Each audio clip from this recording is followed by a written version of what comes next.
Hello students, welcome back to our YouTube platform LLTC Fundwa. Okay, today we are going to discuss clause. This chapter is very interesting chapter because it is a chapter of combination of words, and surely we will discuss it with giving examples and elaborating some main purposes of making clauses. Okay, then today we are just focusing on clause. What is clause and what type of clause is used in our day-to-day life? These types of questions will be answered in today's session. Okay, then just focus on the white digital board that हमारा chapter है, आप लोग इस class में देखने वाले हैं clause के बारे में। क्लाउज, अब हम लोग जानेंगे कि क्लाउज होता क्या है। तो इसको जानने से पहले हम लोग देखेंगे कि क्लाउज जो है वो डिराइव कहाँ से हो रहा है। अगर हम लोग बात करेंगे बाबू लोग, अगर वर्ड्स की बात करें इंग्लिश लैंग्वेज में, तो वर्ड्स से ही क्लाउज को निकाला जाता है। अगर हम लोग बात करते हैं किसी भी वर्ड्स की, अगर आप लोग बात कीजिएगा वोकैबुलरी की,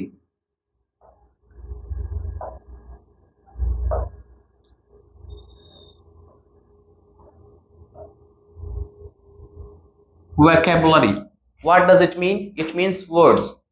ओके, तो इसका मतलब है वर्ड्स। अब वर्ड्स के कॉम्बिनेशन से ही बनता है क्लाउज। तो सबसे पहले हम लोग को ये जानना पड़ेगा, अगर क्लाउज का चैप्टर अगर हम लोग डिस्कस करने वाले हैं, तो इसका जो सेंस है वो कहां तक जाता है और क्या क्या इसका मतलब है वो समझना पड़ेगा। तो देखिएगा, हम लोग जब वर्ड्स को यूज करते हैं, इसको हम लोग दूसरे शब्दों में, आसान से शब्द में क्या लिख सकते हैं? वर्ड्स लिख सकते हैं बाबू लोग। चलिए, तो हम इसको लिखते हैं वर्ड्स। वर्ड्स। अगर हम बात करें वर्ड्स के यूसेजेस की, वर्ड्स को हम लोग यूज कैसे करते हैं, तो इसका यूज करने का, इसका मोड ऑफ यूज दो तरीके में हो सकता है। या तो वर्ड को हम लोग सिंगुलरली यूज करेंगे। कैसे यूज करेंगे? सिंगुलरली यूज करेंगे, मतलब सिंगुलर होकर यूज करेंगे। या तो इसी वर्ड को हम लोग यूज कर सकते हैं कैसे? प्लूरल फॉर्म में। प्लूरल फॉर्म बोलने का क्या मतलब बन रहा है यहाँ पे, कि उसको ग्रुप में क्या करेंगे? यूज करेंगे, तो उसको बोला जाएगा ग्रुप। ग्रुप में, ठीक है। ये कंफर्म है कि वर्ड का जो यूज है बाबू लोग, वो चाहे तो सिंगुलर फॉर्म में होगा या तो फिर ग्रुप में होगा। अगर सिंगुलर फॉर्म में किसी वर्ड का यूज किया जाता है, किसी भी एक सेंटेंस में एक वर्ड आ रहा है सिंगुलरली, दैट मींस सिंगल होकर आ रहा है, अकेला है, तो वो जरूर क्या होगा? One of the parts of speech होगा। वो जरूर क्या होगा? One of the parts of speech होगा। तो अगर सिंगुलर एक वर्ड का यूज किया जाएगा किसी एक सेंटेंस में, तो उसी को बोलेंगे कि उसका जब एनालिसिस किया जाएगा तो one of the parts of speech होगा। ठीक है।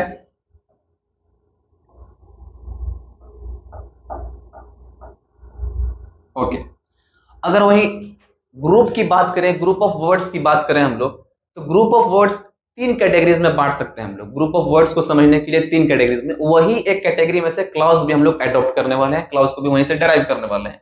तो ग्रुप ऑफ वर्ड्स में अगर हम लोग देखते हैं बाबू लोग, तो आप लोग को मिल जाएगा ग्रुप ऑफ वर्ड्स में पहला आ जाता है फ्रेज। क्या आ जाता है? फ्रेज। फ्रेज। और दूसरा जो ग्रुप ऑफ वर्ड्स के रूप में यूज होता है वो है क्लाउज। क्या है? क्लाउज। वही हम लोग का टॉपिक ऑफ डिस्कशन है। ओके, क्लाउज, यही हम लोग को पढ़ना है। या तो तीसरा जो बनता है वो है सेंटेंस। क्या बनता है? सेंटेंस। ओके, तो अगर किसी आदमी को बेसिकली समझना है कि क्लाउज कहां से आ रहा है, तो क्लाउज भी क्या है? वर्ड से आ रहा है। अगर हम लोग क्या है सेंटेंस में वर्ड का यूज करते हैं, तो वर्ड का यूज सिंगुलर रूप में भी यूज हो सकता है, एज वेल एज ग्रुप में भी यूज हो सकता है। तो जब ये ग्रुप में यूज होगा वर्ड का, जब हम लोग ग्रुप में यूज करेंगे, ग्रुप में यूज करने का क्या मतलब है? वन से ज्यादा, more than one thing. Okay, group that means more than one things, एक से ज्यादा जो चीज रहता है उसको बोलते हैं ग्रुप। तो यहाँ पे जो भी फ्रेज है, या तो क्लाउज है या तो सेंटेंस है, एकदम ये बात क्लियर हो जाना चाहिए बाबू लोग को कि ये जब ग्रुप की बात हम लोग कर रहे हैं, दैट मीन्स कि ये कभी भी एक वर्ड से नहीं बन सकता है। या तो फ्रेज भी है, तो फ्रेज भी क्या है? ग्रुप ऑफ वर्ड्स है, ये एक से नहीं बन सकता है, एक वर्ड से इसका फॉर्मेशन नहीं होगा। क्लाउज की बात करें तो क्लाउज भी क्या है? ग्रुप ऑफ वर्ड्स के लिए बनता है, तो कभी भी ये एक वर्ड से इसका फॉर्मेशन नहीं होगा।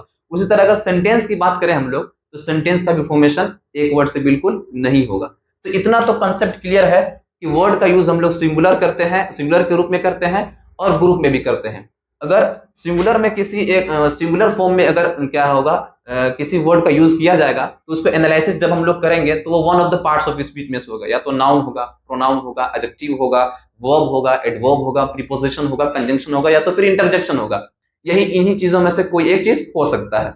लेकिन अगर हम लोग बात करें ग्रुप की, मतलब एक वर्ड्स का समूह के रूप में यूज किया जा रहा है, तब सेंस बनता है, चाहे तो वो फ्रेज के रूप में आया होगा, या तो क्लॉज के रूप में आया होगा, या तो फिर सेंटेंस के रूप में आया होगा। तो there is a one question arises from this discussion that ये what is the main difference between phrase, clause and sentence. Then surely we will discuss that clause, what is clause. Okay, हम लोग का main topic क्या है बाबू लोग, तो clause क्या है वो डिस्कस करना है हम लोग को। तो वो जानने से पहले, वो समझने के लिए हम सब में डिफरेंशिएशन करते चलते हैं, ठीक है। तो चलिए अब नेक्स्ट पढ़ लेते हैं। देखिएगा, बता रहे थे बाबू लोग को हम क्लाउज बता रहे थे ना, क्लाउज। तो सबसे पहले क्लाउज कहां से निकल रहा है, तो ग्रुप ऑफ वर्ड से निकल रहा है, ग्रुप ऑफ वर्ड से निकाला जा रहा है क्लाउज को। तो क्लाउज में ये चीज तो सिमिलर है, ग्रुप ऑफ वर्ड्स है क्लाउज, ठीक है। तो ग्रुप ऑफ वर्ड्स बस क्लाउज ही नहीं है, उसके अलावा भी और दो ऑप्शंस हमने बताए हैं आप लोगों को। क्या क्या है वो, एक फ्रेज भी है और दूसरा सेंटेंस भी है और तीसरा क्लाउज भी है। ये तीनों क्या है, ग्रुप ऑफ वर्ड्स ही हैं। समझ में आया कि नहीं आप लोग को। तो इसको हम लोग को डिफरेंशिएट करना है कि ये क्लाउज और फ्रेज और सेंटेंस में क्या डिफरेंशिएशन है, उसी चीज को हम लोग देखने वाले हैं। तो डिफरेंशिएशन करने के बाद हम लोग उसको आसानी से आइडेंटिफिकेशन कर सकते हैं कि वो क्या है, ठीक है। चलिए उसी चीज को हम लोग देखने वाले हैं। तो हम लोग डिफरेंशिएट करते हैं किसको, इन तीनों चीज के बीच में। यहां पे हम ले लेते हैं फ्रेज को बाबू, फ्रेज को, ठीक है। यहां पे ले लीजिए क्लाउज को, क्लाउज को।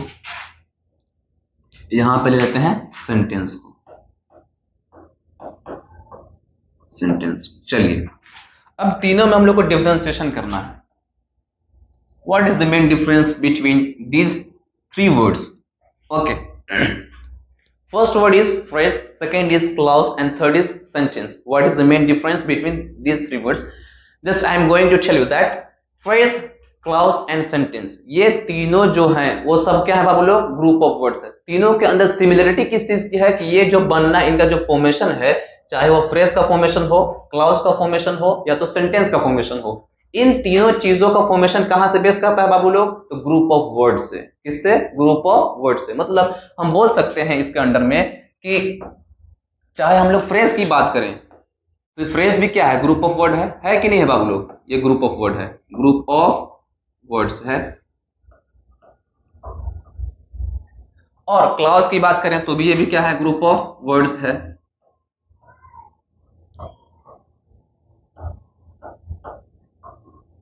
और सेंटेंस की बात करें तो भी क्या है, वो भी ग्रुप ऑफ वर्ड्स ही है।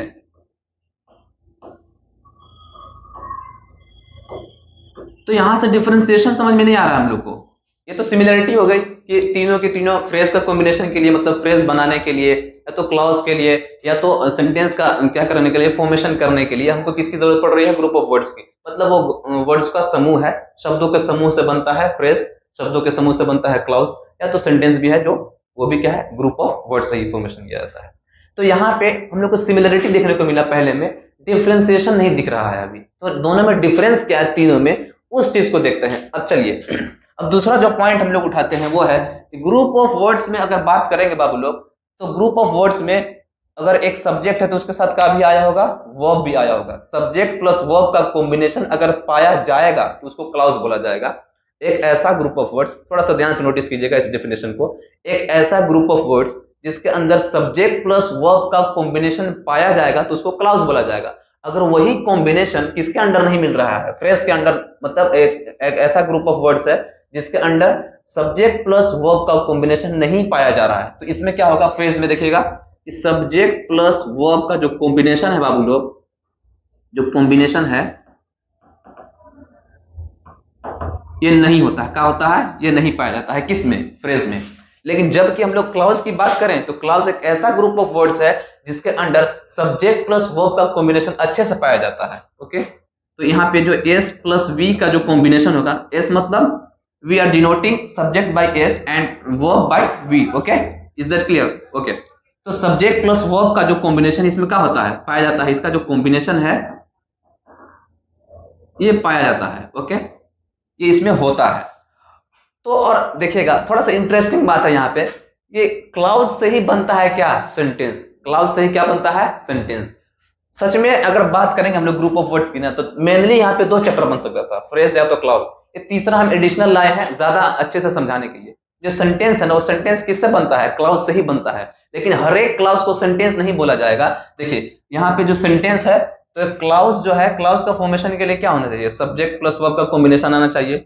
और तो अगर ये हम क्या बोल रहे हैं कि क्लाउज से ही क्या बनता है? सेंटेंस का निर्माण किया जाता है, सेंटेंस को बनाया जाता है। तो इसलिए क्या जरूरी है यहाँ पे कि इसमें भी सब्जेक्ट प्लस वर्ब का कॉम्बिनेशन आना चाहिए। समझ में आया कि नहीं? तो ये भी यहाँ पे जरूर प्रेजेंट होगा।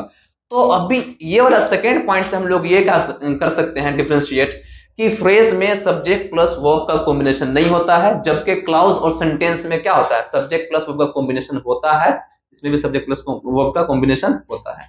तो अभी इन दोनों के बीच में तो एक डिफरेंस मिल गया है। क्या है? कि इसमें सब्जेक्ट प्लस वर्ब का कॉम्बिनेशन नहीं होता है और क्लाउज में सब्जेक्ट प्लस वर्ब का कॉम्बिनेशन होता है। चलिए, तो अभी इन दोनों में डिफरेंस कुछ समझ में नहीं आ रहा है, तो अब तीसरा पॉइंट पकड़ते हैं हम लोग। तीसरा पॉइंट में आप लोगों को सब क्लियर हो जाएगा। तीसरा पॉइंट, चलिए, तीसरा पॉइंट क्या है? तीसरा पॉइंट है हम लोग का कि ये मीनिंगलेस होता है, मतलब पूरी मीनिंग इसको समझ में नहीं आएगा। अगर इंग्लिश के वर्ड में बाबू लोग ग्रुप ऑफ वर्ड्स का अगर पूरी मीनिंग समझाना है ना, तो उसके लिए एक सब्जेक्ट आना है, उसी के साथ साथ एक उसके साथ वर्ब का भी कॉम्बिनेशन आना चाहिए। तो ये मीनिंगफुल नहीं होता है। मीनिंगफुल बाबू लोग क्या नहीं होता? ये नहीं होता है। जबकि क्लाउज, क्लाउज की बात करें तो ये हो भी सकता है और नहीं भी हो सकता है। थोड़ा सा कॉम्प्लिकेटेड लग रहा है, लेकिन बहुत ही ईजी है। देखिएगा, ये मीनिंगफुल की अगर बात करें इसको ना, तो ये मीनिंगफुल हो भी सकता है और कभी कभी ये मीनिंगलेस भी हो जाता है। मीनिंगलेस मतलब टोटल मीनिंग जो समझाना चाहिए तो वो समझ में नहीं आता है। समझ में आया कि नहीं? तो ये क्लाउज की बात करें तो ये मीनिंगफुल भी हो सकता है, कभी कभी मीनिंगलेस भी हो सकता है। थोड़ा सा लगेगा कॉम्प्लिकेटेड है, लेकिन इसका डिफरेंशिएशन करते वक्त समझ में आ जाएगा। लेकिन अगर सेंटेंस की बात करें तो ये सेंटेंस जो है वो जरूर से जरूर क्या ही होगा? मीनिंगफुल ही होगा। एकदम कंपलसरी है बाबू लोग, इसका कंप्लीट सेंस ऑफ मीनिंग निकलना है। इसमें जो कंप्लीट सेंस ऑफ मीनिंग जो है इसमें पाया जाता है, कंप्लीट सेंस ऑफ मीनिंग इसमें होगा।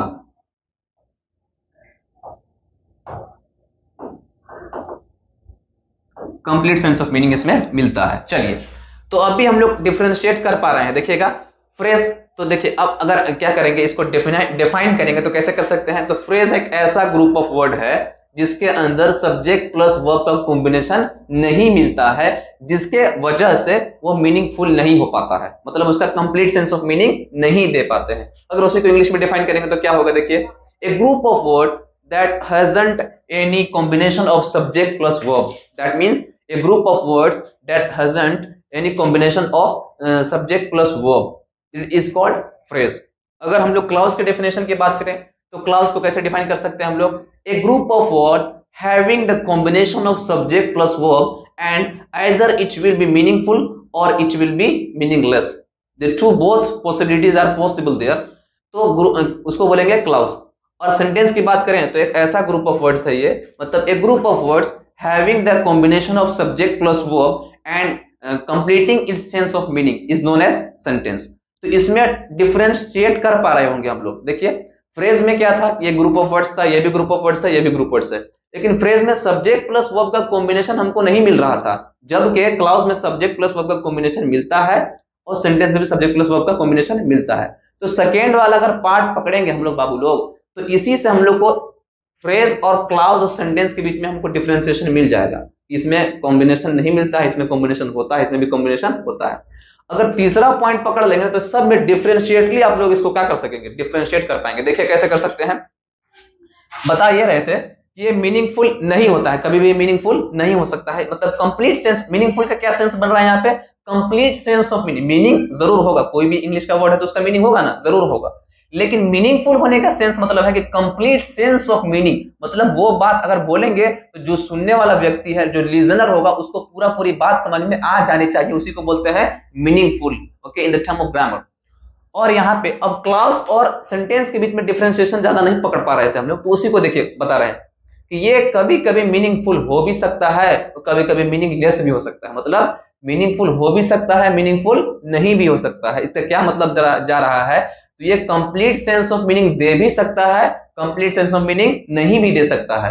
लेकिन सेंटेंस होने के लिए सेंटेंस होने के लिए एक ऐसा क्लाउज होना है बाबू लोग जिसका कंप्लीट सेंस ऑफ मीनिंग एकदम मिल ही रहा हो। ओके, तो इसका नेक्स्ट स्लाइड हम ले रहे हैं क्या बताने के लिए, इसका एग्जांपल से प्रूव करेंगे, एग्जांपल से। थोड़ा सा देखिएगा नेक्स्ट स्लाइड।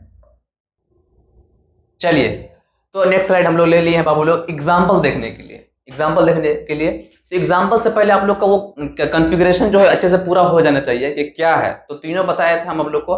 देखिए, जैसे पिछले पेज में आप लोग को डिस्कस किए थे हम, प्रीवियस पेज में। देखिए, ये फ्रेज भी क्या है, ग्रुप ऑफ वर्ड्स है। सब्जेक्ट प्लस वर्ब का कॉम्बिनेशन इसमें नहीं मिलता है, ये मीनिंगफुल नहीं होता है। क्लाउज में बाबू लोग देखो बता रहे थे, ये भी ग्रुप ऑफ वर्ड्स है, सब्जेक्ट प्लस वर्ब का कॉम्बिनेशन इसमें पाया जाता है। ये कभी मीनिंगफुल भी हो सकता है, कभी मीनिंगलेस भी हो सकता है। और सेंटेंस की जब बात कर रहे थे हम लोग, तो सेंटेंस क्या था, वो भी ग्रुप ऑफ वर्ड्स है। ओ सॉरी, यहाँ पे क्या आ जाएगा बाबू लोग, वी लिखना था, यहाँ पे वी है ना, सब्जेक्ट प्लस वर्ब का।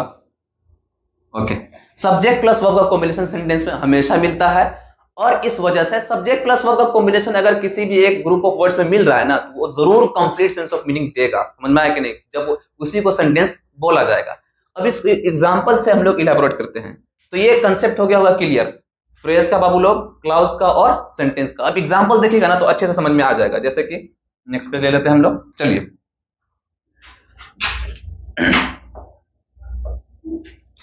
यहाँ पे हम लोग का था फ्रेज, ठीक है,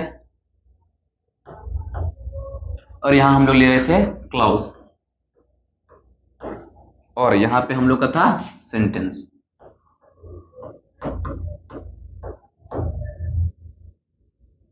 ओके ओके, अगर हम बात करें इनके डिफरेंशिएशन के बीच में,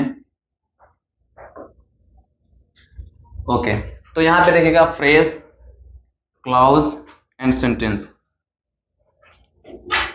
सॉरी सेंटेंस।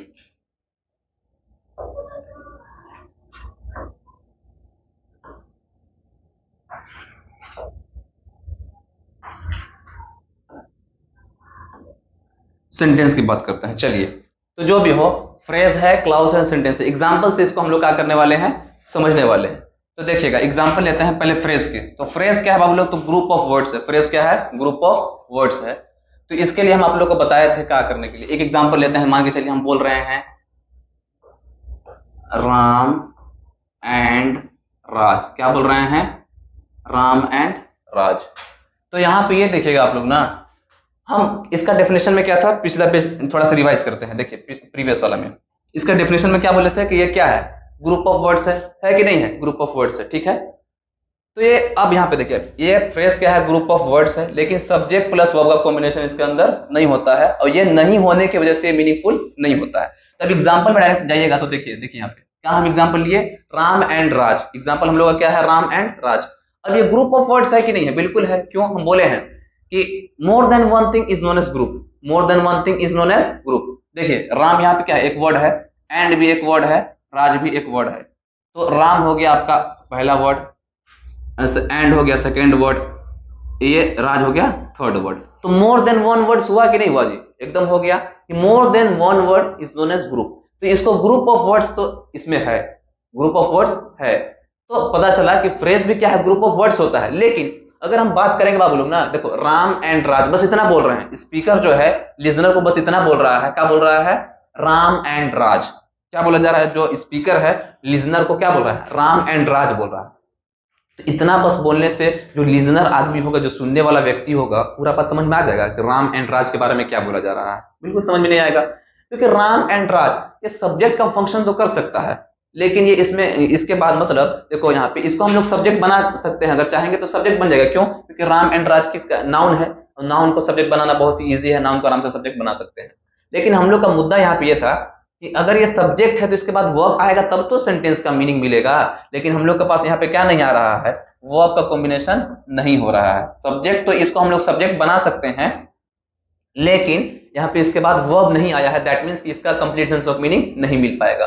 तो जैसे कि राम एंड राज हो गया, ये फ्रेज है, क्या है बाबू लोग, फ्रेज है। उसी तरह और भी एग्जांपल जैसे कि रोलिंग स्टोन, क्या बोल दिए, rolling stone, rolling stone.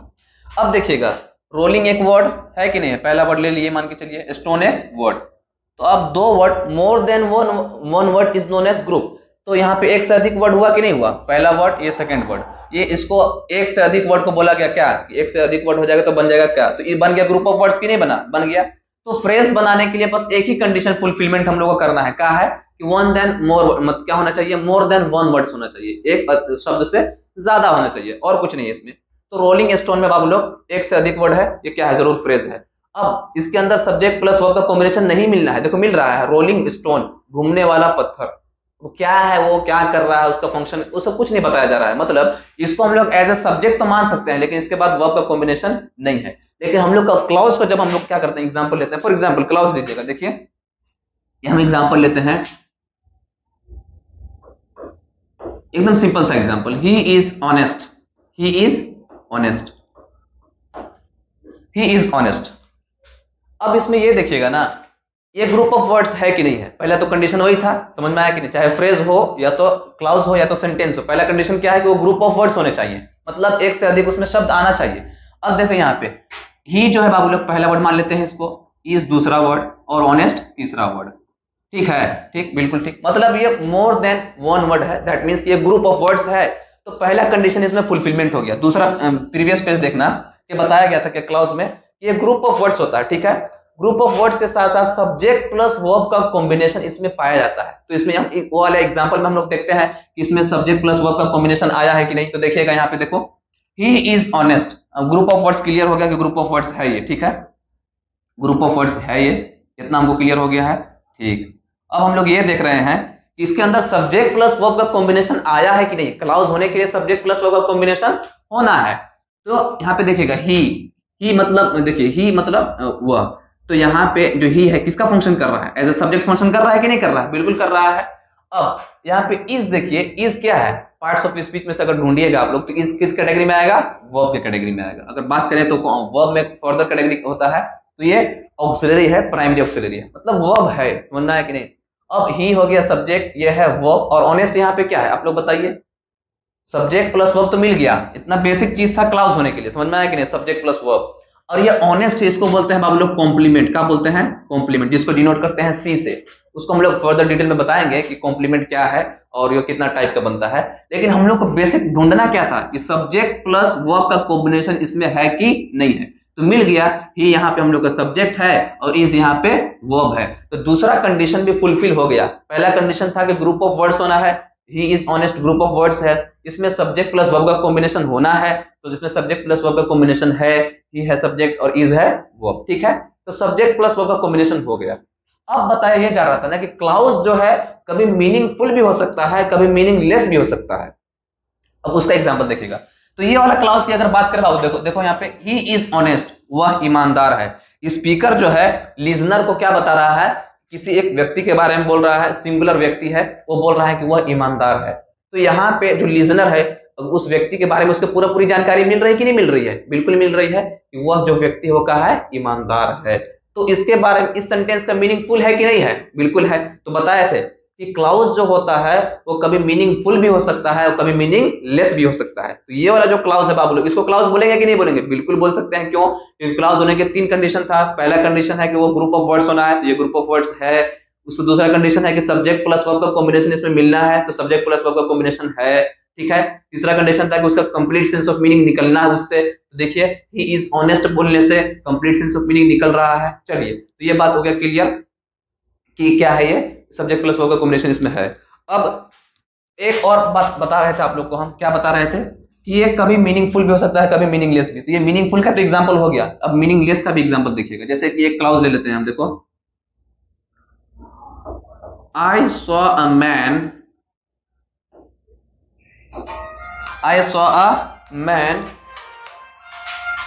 who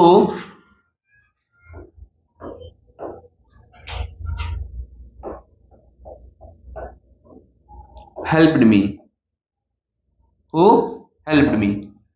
I saw a man who helped me. मैंने उस आदमी को देखा जिसने मेरी सहायता की, मैंने उस आदमी को देखा जिसने मेरी सहायता की। अब यहाँ पे ये देखिएगा बाबू लोग ना, क्लाउज में हम लोग वही डिस्कस करने वाले हैं कि क्लाउज का मीनिंग कभी फुल होता है, कभी क्लाउज का मीनिंग लेस होता है। ये वाला जो क्लाउज है इसमें क्या हो रहा है, देखिए I saw a man, पहला तो ये हो गया आई सॉ अ मैन, समझ में आया कि नहीं? ये एक क्लाउज है कि नहीं है? क्योंकि अगर हम बोलेंगे आई सॉ अ मैन, मैंने एक आदमी को देखा, तो जो सुनने वाला व्यक्ति है वो पूरा पूरी बात समझ में उसे आ जाएगी कि हाँ ये जो देखने का बात कर रहा है, इसको क्या किया है, किस कोई एक आदमी को ये देखा है। तो आई सॉ अ मैन एक क्लाउज हो सकता है, ये तो इतना पर से एक क्लाउज हो गया, ठीक। और दूसरा है हु हेल्प्ड मी, यहां से बाबू लोग एक अलग क्लाउज बन रहा है, हु हेल्प्ड मी, ये एक अलग क्लाउज। तो इसमें दो क्लाउज है, समझ में आया कि नहीं? आई saw a man who help me, इसमें दो क्लाउज हम लोग डिराइव कर सकते हैं, निकाल सकते हैं, सेपरेट कर सकते हैं। पहला क्लाउज क्या बन रहा है? आई सॉ अ मैन। दूसरा क्लाउज क्या बन रहा है? हु हेल्प मी, मैंने एक आदमी को देखा जिसने मेरी सहायता की। तो ये वाला जो क्लाउज है ना, इसको थोड़ा सा नोट कीजिएगा। अगर ये वाला क्लाउज की हम लोग बात करें, समझ में आया कि नहीं, आई सॉ अ मैन, तो ये अपने आप को अपना मीनिंग समझा पा रहा है, कंप्लीट सेंस ऑफ मीनिंग दे पा रहा है। बस इतना बोलेंगे हम लोग, आई सॉ अ मैन, मैंने एक आदमी को देखा, तो एक पूरा पूरी मीनिंग समझ में आ रही है कि हाँ वो जो व्यक्ति बोल रहा है उसने किसी आदमी को देखा है। तो ये एक ऐसा क्लाउज है जो complete sense of meaning convey कर पा रहा है, दे रहा है। लेकिन अगर दूसरा जो क्लाउज है बाबू लोग, उसको हम लोग थोड़ा सा नोट करें, देखो, हु हेल्प मी, जिसने मेरी सहायता की, जिसने मेरी सहायता की। अगर हम लोग मान के चलो ये वाला जो पहला क्लाउज था ना, इसको क्या करते हैं, स्किप करते हैं, थोड़ा सा देर के लिए इसको हटाते हैं, बस ये वाला सेंटेंस बोल रहे हैं, ये वाला क्लाउज बोल रहे हैं, हु हेल्प मी, जिसने मेरी सहायता की, ठीक है।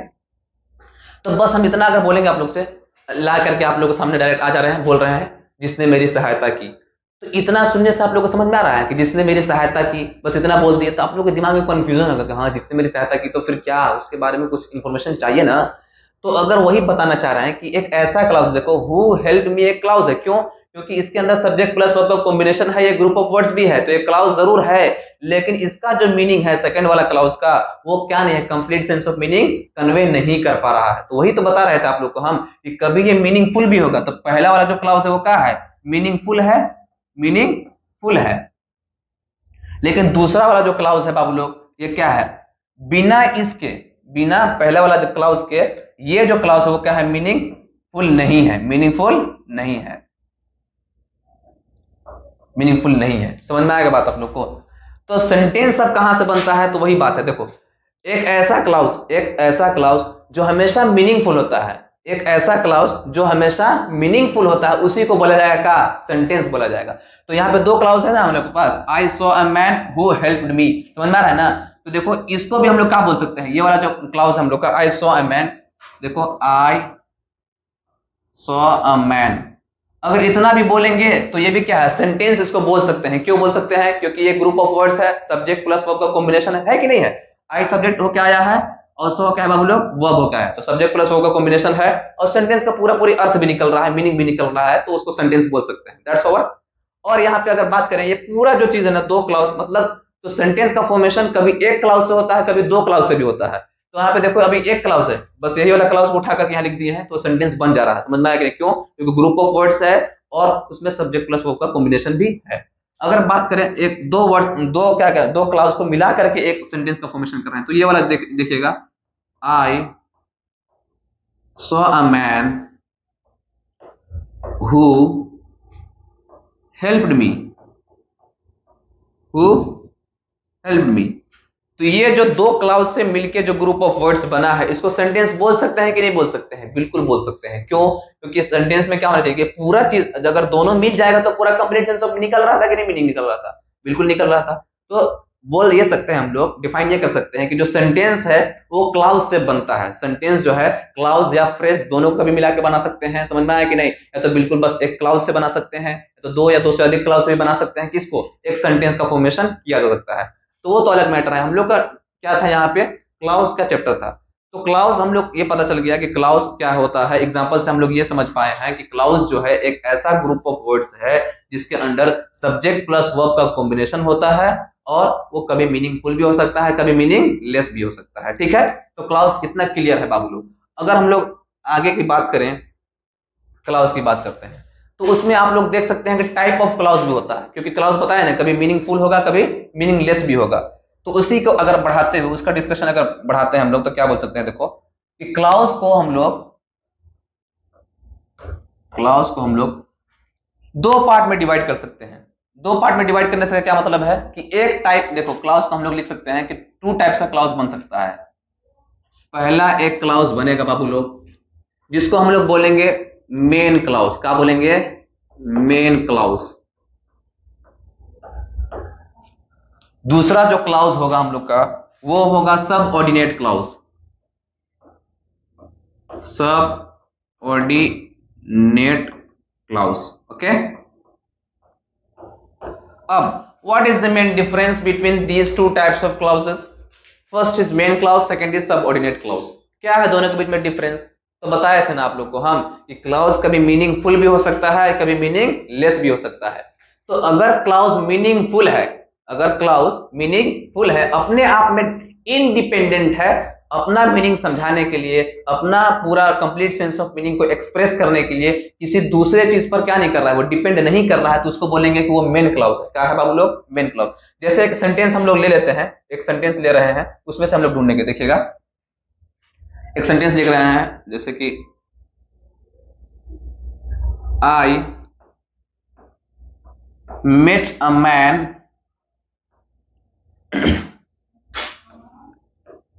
who taught me English.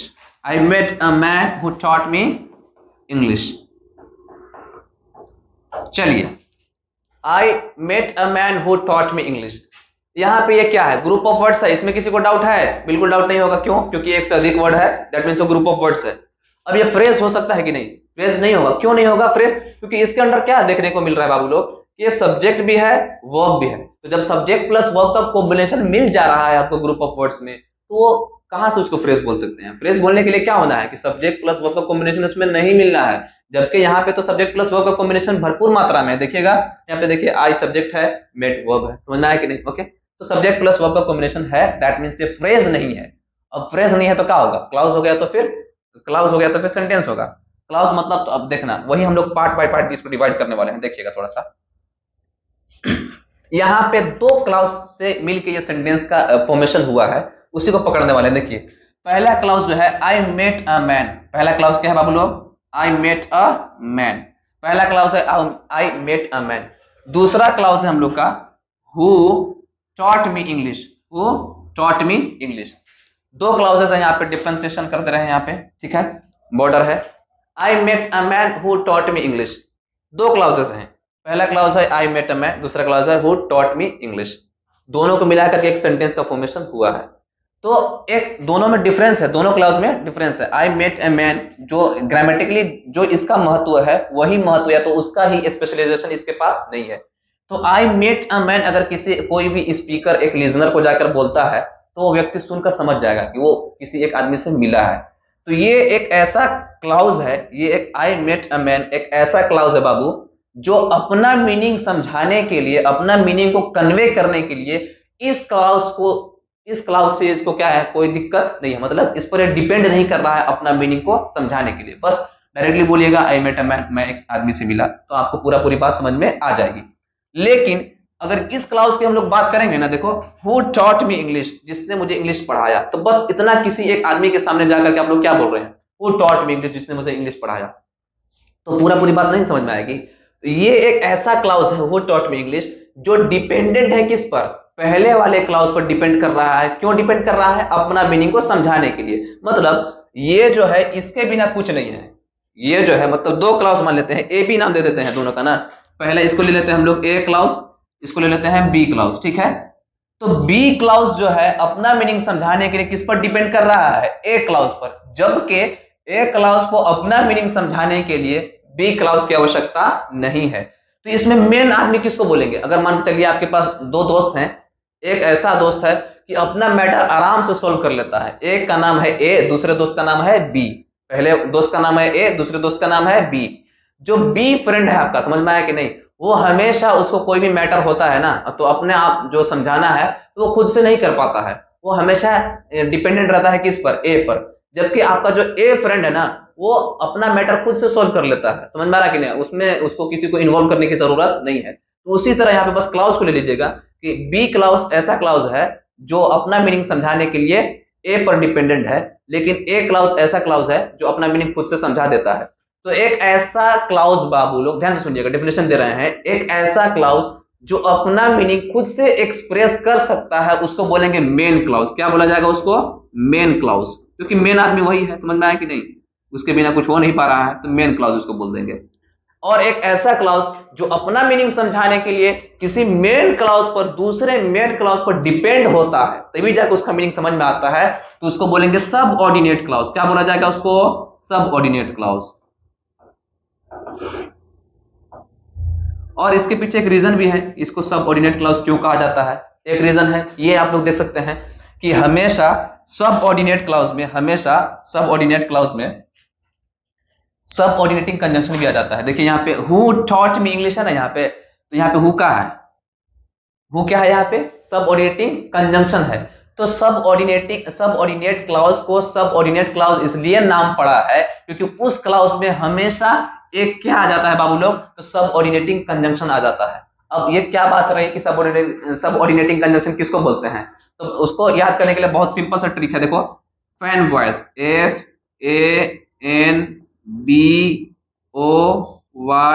FANBOYS, fan voice. F stands for, A stands for and, N for no, B for बाबू लोग but, O और Y stand for yet, yet।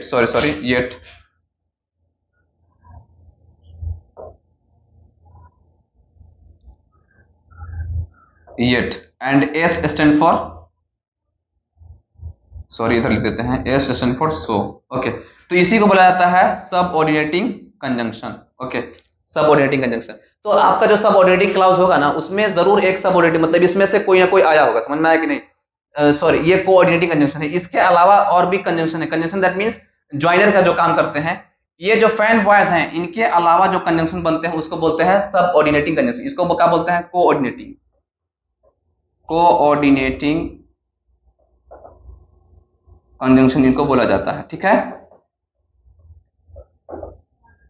तो कोऑर्डिनेटिंग कंजंक्शन भी कभी सेंटेंस को जोड़ने के लिए आते हैं, लेकिन आप लोग को ये कोऑर्डिनेटिंग कंजंक्शन है। और सब ऑर्डिनेटिंग, इनके अलावा जितना भी कंजंक्शन आप लोग देख सकते हैं ना, फैन वॉइस के अलावा, मतलब इनको छोड़ करके जितना भी कंजंक्शन का काम करने वाला वर्ड है, सबको बोलेंगे सब ऑर्डिनेटिंग। इसमें क्या कहा जाएगा? हु आ जाएगा, वेयर आ जाएगा, समझ में आया कि नहीं? ऐसे बहुत वर्ड्स आ जाएंगे। तो इनके अलावा, फैन वॉइस के अलावा जितने भी कंजंक्शन होते हैं उनको बोला जाता है सब ऑर्डिनेटिंग। और उन्हीं में से एक आता है किस में? सब ऑर्डिनेट क्लाउज में। इसलिए इसका क्या नाम पड़ गया है? सब ऑर्डिनेटिंग क्लाउज है। तो सब ऑर्डिनेट क्लाउज को कहा जाता है। इसका दूसरा भी नाम है, थोड़ा सा देखते हैं हम लोग। ये तो आप लोग का फर्दर इंफॉर्मेशन था। इसमें क्या बताया जा रहा था, देखो कि जो सब ऑर्डिनेट जो क्लाउज होगा, सब ऑर्डिनेट जो क्लाउज होगा, उसके अंदर एक सब ऑर्डिनेटिंग कंजंक्शन पाया जाता है। जैसे कि यहाँ पे आपको हु देखने को मिल जा रहा है, ठीक है, हु देखने को मिल जा रहा है, ठीक।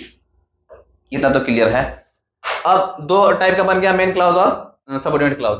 ये मेन क्लाउज अपने आप में क्या है? इंडिपेंडेंट है। इसके लिए इसका दूसरा जो मीनिंग बनता है, या तो दूसरा जो इसका नेम पड़ता है, उसको बोलते हैं प्रिंसिपल क्लाउज। क्या बोलते हैं? Principal clause. प्रिंसिपल क्लाउज भी इसको बोला जाता है। एज वेल इसको क्या बोला जाएगा? Independent clause. इसको नीचे लिख देते हैं,